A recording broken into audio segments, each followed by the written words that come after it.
우리 신앙의 선배들이 올바른 기독교 신앙과 올바른 교회로서의 정체성을 회복하고 지켜내기 위해서 만든 개혁교회의 위대한 유산들 가운데 하나인 하이델베르크 교리 문답서를 차례대로 살펴보고 있습니다.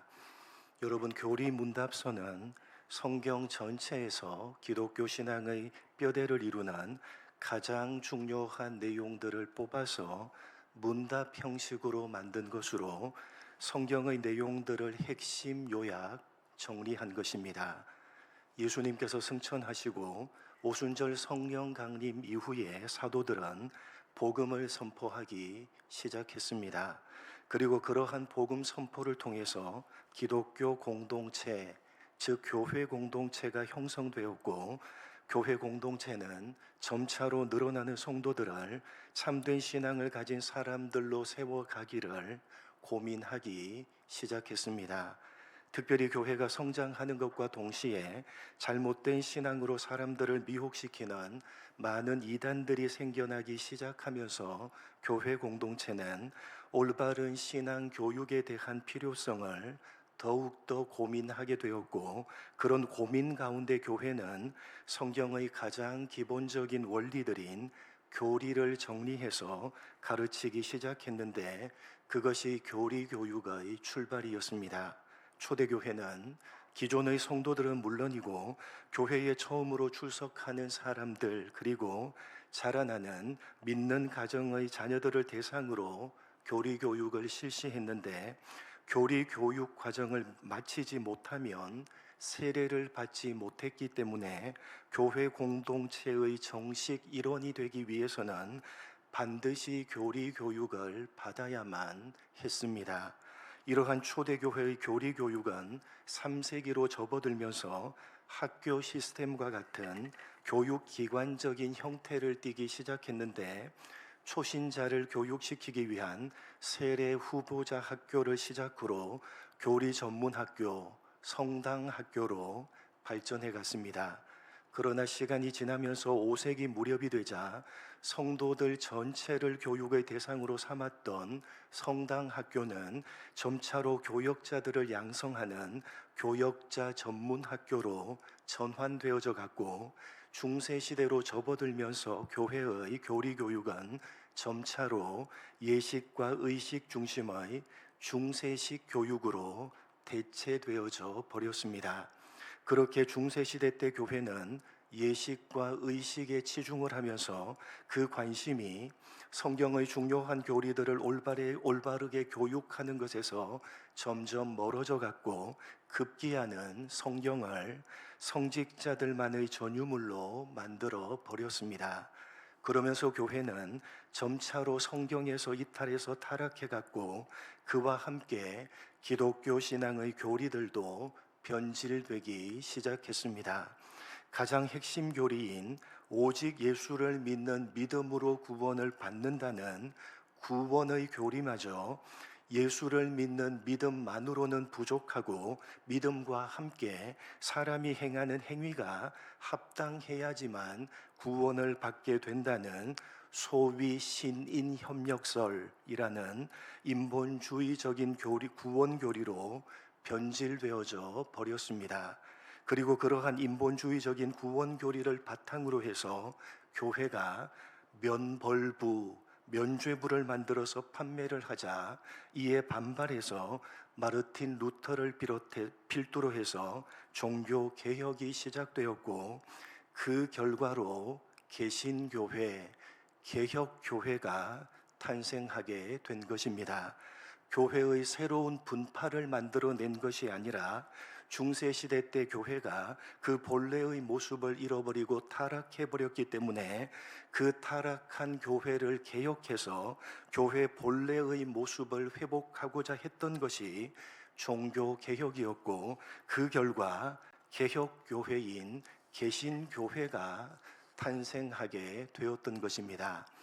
그래서 중세시대 때 그 본래의 모습을 잃어버리고 타락한 이후로부터 지금까지 그 명맥을 이어오고 있는 교회를 가리켜서 가톨릭 교회, 더 정확하게는 로마 가톨릭 교회라고 라고 부르는 것이고, 종교 개혁을 통해서 교회 본래의 모습을 회복한 교회를 가리켜서 개신교회, 더 정확하게는 개혁교회라고 부르는 것입니다. 그런 까닭에 종교개혁 이후의 개혁교회는 로마 카톨릭에 의해서 변질되어져 버린 잘못된 교리들이 난무하는 가운데 성경에 기초한 올바른 기독교 신앙과 올바른 교회로서의 정체성을 회복하기 위해서 초대교회의 전통을 따라서 많은 교리 문답서들을 만들었는데, 그 대표적인 문답서가 벨직 신앙 고백서, 웨스트민스터 소교리 대소교리 문답서, 하이델베르크 교리 문답서, 도르트 신조 네 권입니다. 이러한 네 권의 책을 개혁교회는 표준 문서로 채택을 해서 모든 개혁교회들에게 가르치도록 의무화했습니다. 그래서 그러한 신앙의 선배들의 가르침을 따라서 우리 서울 우림교회는 웨스트민스터 소교리 문답에 대해서 살펴보았고, 지금은 하이델베르크 교리 문답서를 차례대로 살펴보고 있는 것입니다. 하이델베르크 교리 문답은 성경 전체의 내용들 가운데 가장 중요한 신앙의 내용들을 전체 129개의 문항과 답변으로 요약 정리하면서 특별히 23번 문항부터 64번 문항까지 무려 42개의 문항으로 우리가 고백하고 있는 사도신경에 대해서 설명을 하고 있습니다. 이것은 사도신경이 성경 전체의 내용들을 잘 압축해서 요약하고 있는 고백이라는 사실을 보여주는 것입니다. 지난 시간까지 우리는 사도신경의 고백들인 전능하사 천지를 만드신 하나님이라는 고백으로부터 몸이 다시 사는 것과 영원히 사는 것을 믿습니다 라는 고백까지 그 하나하나의 내용들을 살펴봤습니다. 이어서 오늘 함께 살펴볼 내용은 앞에서 살펴본 그 사도신경이 오늘날 우리들에게 도대체 어떤 유익을 주느냐 하는 것입니다. 59번 문항입니다. 제가 묻고 여러분이 답을 하겠습니다. 이 모든 것을 믿는 것이 당신에게 지금 어떤 유익을 줍니까?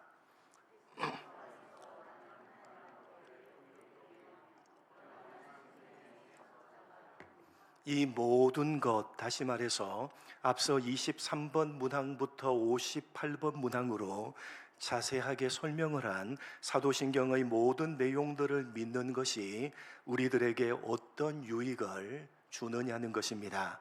먼저 우리는 59번 문항의 질문 가운데 지금이라고 하는 단어를 주목해야 됩니다. 지금 현재 어떤 유익을 주느냐는 것입니다. 독일어로 된 원문에는 당신에게 지금 무슨 도움이 되느냐라고 되어져 있습니다. 여러분, 사도신경은 단지 과거에만 우리에게 도움이 되는 것이 아닙니다. 또한 우리가 죽을 때에 혹은 죽은 이후에만 도움이 되는 것이 결코 아닙니다. 언제 도움이 되느냐?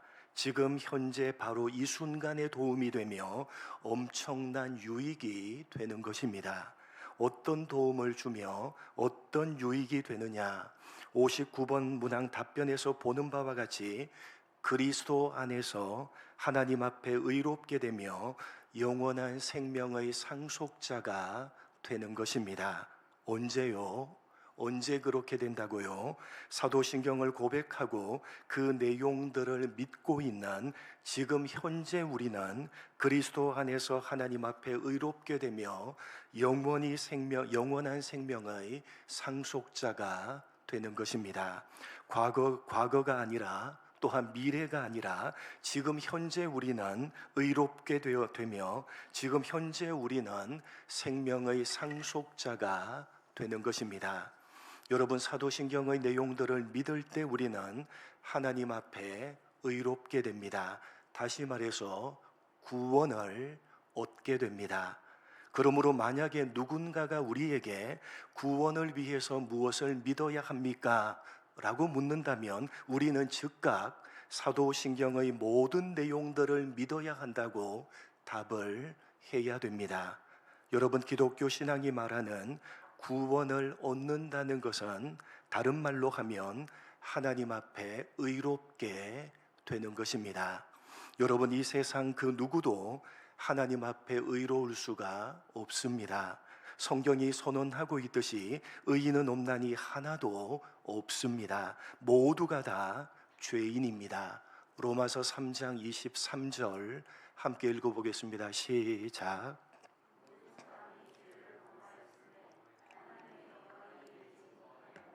여러분, 지난 주일 설교가 생각나십니까?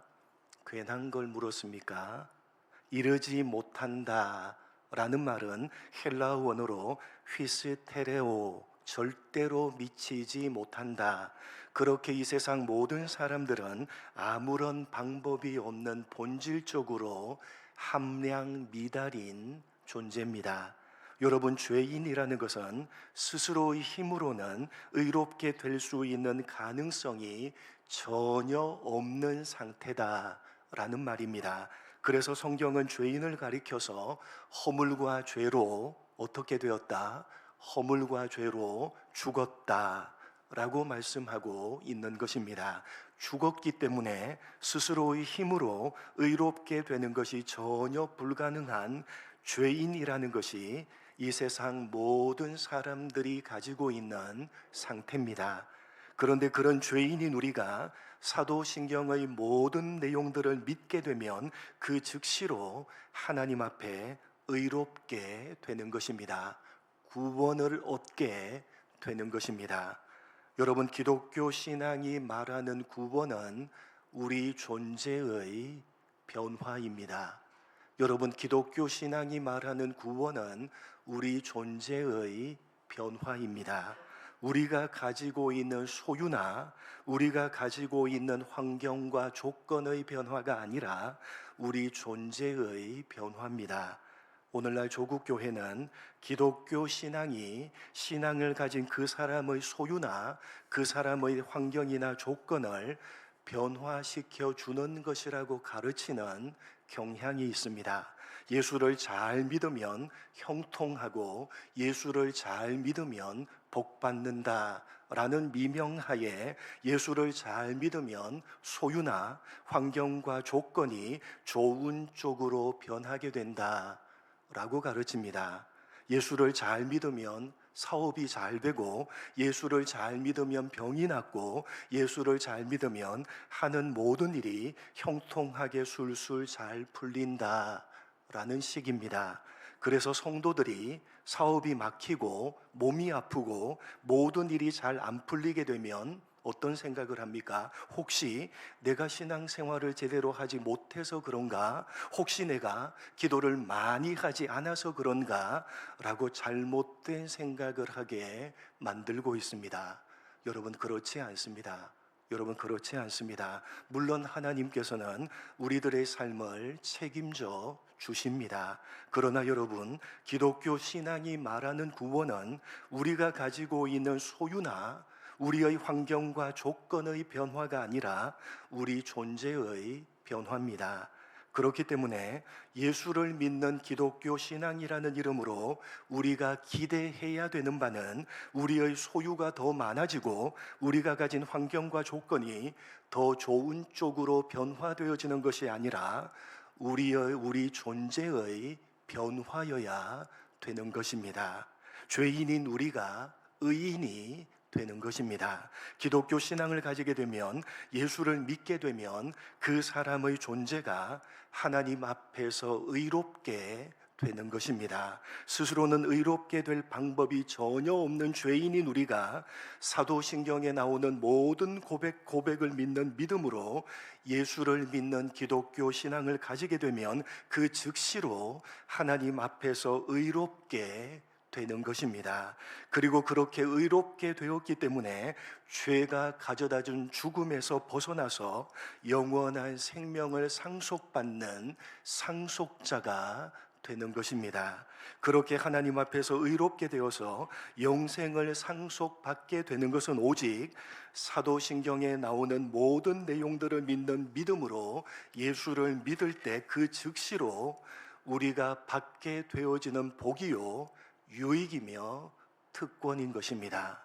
여기서 우리가 한 가지 유념해야 되는 것은 사도신경에 나오는 모든 내용들을 믿는 믿음으로 예수를 믿을 때 우리는 의롭게 되어지는데 누구 앞에서 하나님 앞에서 의롭게 된다는 사실입니다. 내가 의로운 사람이 되는 것이 아니라 누구 앞에서? 하나님 앞에서 내가 의로운 사람이 된다는 것입니다. 무슨 말인지 이해가 되십니까? 사도신경의 모든 내용을 믿는 믿음으로 예수를 믿을 때 의롭게 된다는 것은 내가 의롭게 된다에 그 초점이 있는 것이 아니라 하나님 앞에 그 초점이 있는 것입니다. 하나님 앞에서, 다른 말로 말하자면 하나님 보시기에 내가 의롭게 되는 것입니다. 쉽게 말해서 여러분, 지금 여기에서 하나님을 예배하고 있는 우리 모두는 사도신경에 나오는 모든 내용들을 믿고 고백하면서 예수를 믿는 기독교 신앙을 가지고 있는 사람들입니다. 이미 의롭게 된 사람들이고 죄가 주는 죽음에서 벗어나서 영생을 상속받은 상속자들입니다. 그런데 이미 의롭게 된 우리 자신의 모습은 어떻습니까? 의롭습니까? 의롭지 못합니까? 우리 자신의 모습은 어떻습니까? 의롭지 못합니다.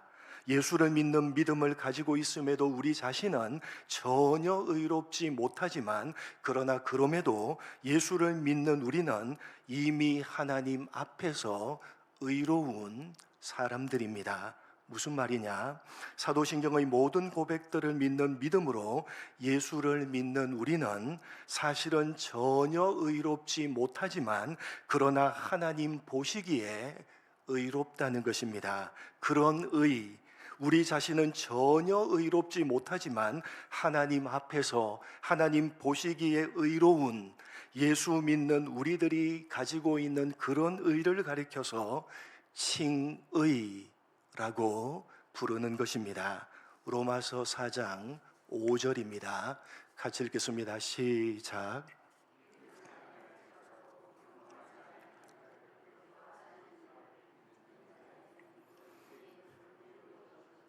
일을 하지 않음에도 불구하고, 경건하지 않음에도 불구하고 의롭다고 하시는 이 누구십니까?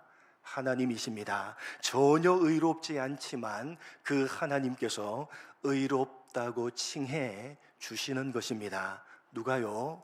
하나님께서. 바로 그런 의미에서 그냥 의롭다가 아니라 하나님 앞에서 의롭다 라고 교리문답이 가르치고 있는 것입니다. 여러분, 사실 이 세상에 의로운 사람은 아무도 없습니다. 모두가 다 죄인이기 때문에, 죄와 허물로 죽었기 때문에 의롭게 될 수가 없습니다. 불가능합니다. 그러나 사도신경의 모든 고백들을 믿는 믿음으로 예수를 믿는 사람은 하나님 앞에서 의롭게 되는 것입니다. 실제로는 전혀 의롭지 못한 예수 믿는 그 사람을 하나님께서 의롭다고 칭해 주시는 것입니다. 그렇게 하나님께서 한번 의롭다고 칭해 주시면 그 사람은 영원히 의로운 것입니다. 왜냐하면 하나님께서는 회전하는 그림자도 없으신 분이시기 때문입니다. 민수기 23장 19절 같이 읽겠습니다. 시작.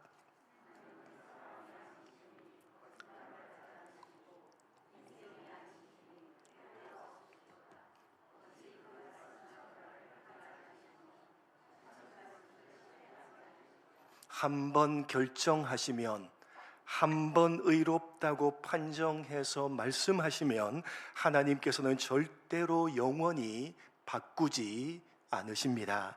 이 하나님을 알고 이 하나님을 믿기에 사도 바울은 이렇게 큰 소리를 치며 장담을 하는 것입니다. 로마서 8장 33절 같이 읽겠습니다. 시작. 누가 능히 하나님께서 택하신 자들을 고발하리요? 의롭다 하신 이는 하나님이시니 누가 정죄하리요? 하나님께서 의롭다라고 칭해 주시면 그것으로 끝이라는 것입니다. 그 누구도 시비를 걸 수가 없고 그 누구도 감히 고발할 수도 감히 정죄할 수도 없는 것입니다. 사실 우리 자신은 전혀 의롭지가 않지만 그럼에도 이미 하나님께서 의롭다라고 칭해 주셨기 때문입니다. 그래서 사도신경의 고백들을 믿는 믿음으로 예수를 믿는 우리는 믿는 그 순간에 하나님께서 의롭다고 칭해 주셨기 때문에 오늘 59번 문항의 답변과도 같이 믿는 그 순간부터 지금까지 그리고 영원히 우리는 의인이며 죽음을 벗어나서 영생을 상속받는 상속자가 되는 것입니다. 여러분, 오늘 이 내용을 잘 보여주고 있는 사건이 바로 오늘 본문입니다. 본문을 살펴보면서 오늘 59번의 내용을 잘 정리하셨으면 좋겠습니다. 오늘 본문의 사건은 오늘 59번 문항의 가르침을 사건으로 잘 보여주고 있는 내용입니다.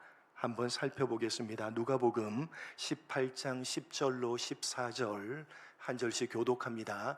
두 사람이 기도하러 성전에 올라가니 하나는 바리새인이요 하나는 세리라.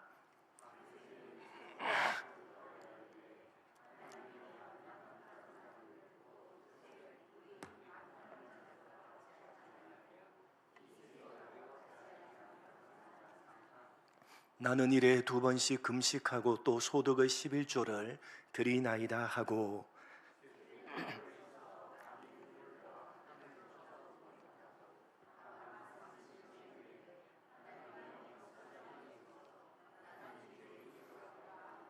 같이 읽겠습니다. 내가 너희에게 이르노니 이에 저 바리새인이 아니고 이 사람이 의롭다 하심을 받고 그의 집으로 내려갔느니라. 무릇 자기를 높이는 자는 낮아지고 자기를 낮추는 자는 높아지리라 하시니라.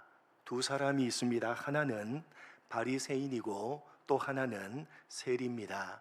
여러분, 바리새인이 누굽니까? 그 당시에 흠 잡을 데가 없이 완벽하게 종교적인 행위를 하고 있던 사람이었을 뿐만 아니라 율법을 따라서 도덕적으로 윤리적으로도 훌륭한 삶을 살았던 사람입니다. 그가 바리새인입니다.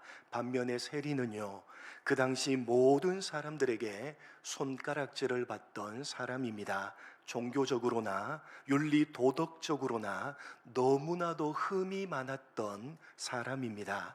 본문에서 보듯이 가슴을 치며 차마 스스로 고개를 들 수조차 없는 명백한 죄인입니다. 이 두 사람을 비교하자면 누가 더 의롭습니까? 여러분, 바리새인과 세리 이 두 사람을 비교하자면 누가 더 의롭습니까? 바리새인이 훨씬 더 의롭습니다. 그러나 하나님 앞에서는 두 사람 모두가 다 똑같이 함량 미달인 전혀 방법이 없는 죄인에 불과합니다. 그런데 예수님께서 어떻게 말씀하십니까? 두 사람을 비교하면 훨씬 더 바리새인이 의롭지만 하나님 앞에서는 둘 다 전혀 방법이 없는 똑같은 죄인입니다. 그런데 예수님께서 어떻게 말씀하십니까? 둘 다 똑같이 전혀 방법이 없는 함량 미달이지만 비교하자면 훨씬 더 함량 미달인 세리가 의롭다 하심을 받았다고 말씀을 하십니다. 세리 스스로가 의로웠기 때문이 아니라 비교하자면 세리보다는 바리새인이 훨씬 더 의롭지만 그러나 하나님 앞에서 하나님 보시기에는 둘 다 똑같은 죄인입니다. 그렇지만 세리는 하나님께 무엇을 받는 것입니까?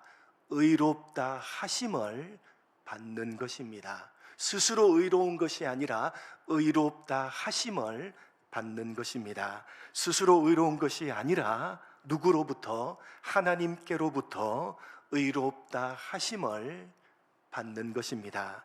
자기 가슴을 치며 고개조차 들 수 없는 명백한 죄인이지만 그런 세리를 향해서 하나님께서는 의롭다라고 선언해 주신 것입니다. 그렇게 하나님께서 의롭다고 칭해 주셨기 때문에 그 즉시로 세리는 하나님 앞에서 의로운 사람이 된 것이고, 한 번 말씀하시면 절대로 바꾸지 아니하시기 때문에 영원히 그는 의롭게 된 사람으로서 영생을 상속받는 상속자가 되는 것입니다. 이것이 바로 오늘 59번 문항이 가르치고 있는 바, 사도신경에 나오는 모든 내용들을 믿는 자에게는 그 즉시로 주어지는 유익이며 복이요 특권입니다. 여러분, 예수를 믿는다는 것은 소유나 환경과 조건의 변화가 아니라 존재의 변화입니다. 내 존재 자체는 여전히 죄인이지만 그러나 예수를 믿는 내 존재가 가지는 가치는 하나님께서 의롭다고 칭해 주신 이미 의로운 사람이요 하나님의 자녀로서 이미 영생을 상속받은 사람인 것입니다. 먼 미래에 주어지는 것이 아니라 지금 현재 우리에게 주어져 있는 복이요 유익이며 아무나 누릴 수가 없는 우리만이 누리는 특권인 것입니다. 부디 여러분, 사도신경으로 고백하면서 우리가 믿고 있는 바 예수를 믿는 기독교 신앙을 값싼 싸구려 신앙으로 만들지 마시기 바랍니다. 가지고 있는 내 소유를 더 많게 해주는 부적으로 취급하지 마시고, 내 건강을 지켜주고 내가 하는 모든 일을 술술 잘 풀리게 만들어주는 주술행위로 전락시켜버리지 마시기 바랍니다. 비록 우리가 가진 소유가 넉넉하지 않더라도, 비록 우리의 건강이 여의치가 않아도, 비록 우리가 하는 모든 일이 그리 잘 풀리지 않아도 사도신경을 믿음으로 고백하고 있고 예수를 믿고 있기에 우리는 이미 하나님 앞에서 가장 존귀한 의로운 사람들이며 그 누구보다도 행복한 사람들인 것입니다.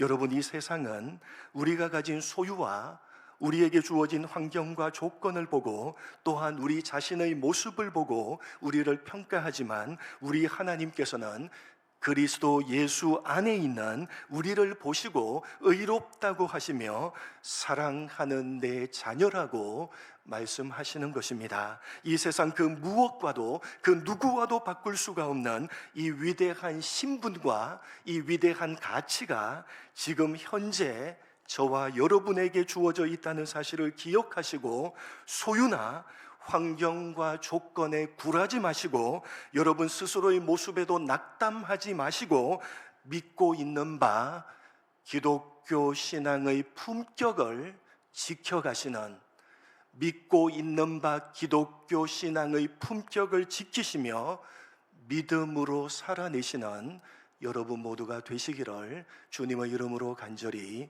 축복합니다. 하나님 아버지, 오늘 우리는 하이델베르크 교리 문답 59번 문항을 통해서 우리가 사도신경을 믿고 고백할 때 주어지는 놀라운 지금 현재적인 유익과 복에 대해서 살펴봤습니다. 우리는 여전히 부족하고 가슴을 칠 수밖에 없는 죄인이지만 그럼에도 불구하고 우리를 보시며 의롭다고 사랑하는 내 자녀라고 칭해 주시는 하나님의 그 크신 은혜를 깨닫고 감사를 드립니다. 우리가 가진 소유나 주어지는 환경과 조건이 어떠하든지 간에 우리는 이미 하나님 앞에서 의로운 자요 영생의 상속자라는 이 위대한 진리를 붙들 수 있도록 은혜 베풀어 주시옵소서. 그리하여 서울우림교회 모든 권속들이 이 세상 그 누구보다도 행복한 사람임을 기억하며 하나님의 자녀다운 품격을 세상 속에서 당당하게 드러내며 믿음으로 살아내게 하여 주시옵소서. 우리를 의롭다 하신 주 예수 그리스도의 이름으로 간절히 기도드립니다. 아멘.